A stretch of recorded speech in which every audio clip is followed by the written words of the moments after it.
கிறிஸ்துவுக்குள் பிரியமானவர்களே, இன்றைய இறைவார்த்தை லூக்கா எழுதிய நற்செய்தி 1ஆம் அதிகாரம் 5 முதல் 25 முடிய உள்ள வசனங்கள். யூதேயா நாட்டில் ஏரோது அரசனாக இருந்த காலத்தில் அபியா வகுப்பை சேர்ந்த செக்கரியா என்னும் பெயர் கொண்ட குரு ஒருவர் இருந்தார். அவர் மனைவி ஆரோனின் வழி வந்தவர். அவர் பெயர் எலிசபெத்து.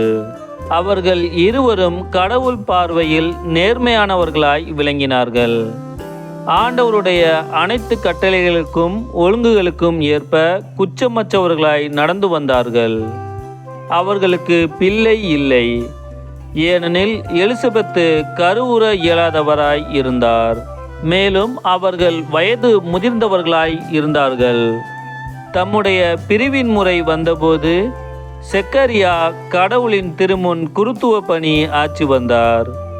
குருத்துவ பணி மரபுக்கு ஏற்ப ஆண்டவரின் திருக்கோவிலுக்குள் சென்று தூபம் காட்டுவது யாரென்று அறிய சீட்டு குலுக்கி போட்டபோது அது செக்கரியா பெயருக்கு விழுந்தது. அவர் தூபம் காட்டுகிற வேளையில் மக்கள் கூட்டத்தினர் அனைவரும் வெளியே இறைவனிடம் வேண்டிக் கொண்டிருந்தனர். அப்போது ஆண்டவருடைய தூதர் ஒருவர் தூப பீடத்தின் வலப்பக்கத்தில் நின்றவாறு அவருக்கு தோன்றினார்.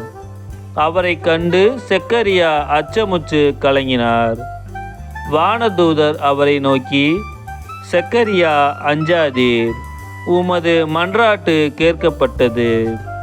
உம் மனைவி எலிசபெத்து உமக்கு ஒரு மகனை பெற்றெடுப்பார். அவருக்கு யோவான் என பெயரிடுவீர். நீர் மகிழ்ந்து பேருவகை கொள்வீர். அவரது பிறப்பால் பலரும் மகிழ்ச்சி அடைவர். அவர் ஆண்டவர் பார்வையில் பெரியவராய் இருப்பார். திராட்சை மதுவோ வேறு எந்த மதுவோ அருந்த மாட்டார். தாய் வயிற்றில் இருக்கும் போதே தூய ஆவியால் முற்றிலும் ஆட்கொள்ளப்படுவார். அவர் இஸ்ரேல் மக்களுள் பலரை தம் கடவுளாகிய ஆண்டவரிடம் திரும்பி வரச் செய்வார்.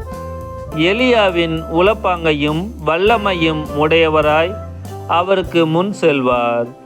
தந்தையரும் மக்களும் உளம் ஒத்துப்போக செய்வார். நேர்மையாளர்களின் மனநிலையை கீழ்ப்படியாதவர்கள் பெறச் செய்வார். இவ்வாறு ஆண்டவருக்கு ஏற்புடைய ஒரு மக்களினத்தை ஆயத்தம் செய்வார் என்றார். செக்கரியா வானதூதரிடம், இது நடைபெறும் என எனக்கு எப்படி தெரியும்? நான் வயதானவன், அதுபோல் என் மனைவியும் வயது முதிர்ந்தவராயிற்றே என்றார்.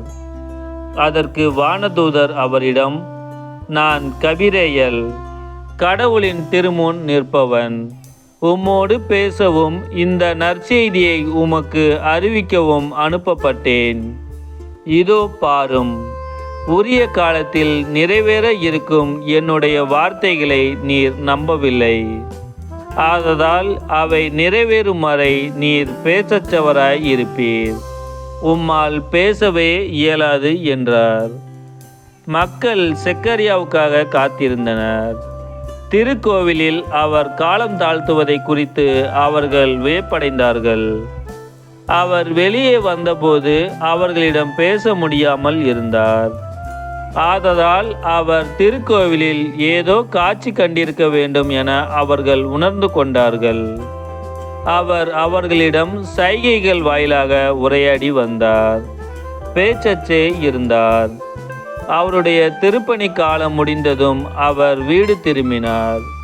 அதற்கு பின்பு அவர் மனைவி எலிசபெத்து கருவுற்று 5 மாதமளவும் பிறர் கண்ணில் படாதிருந்தார்.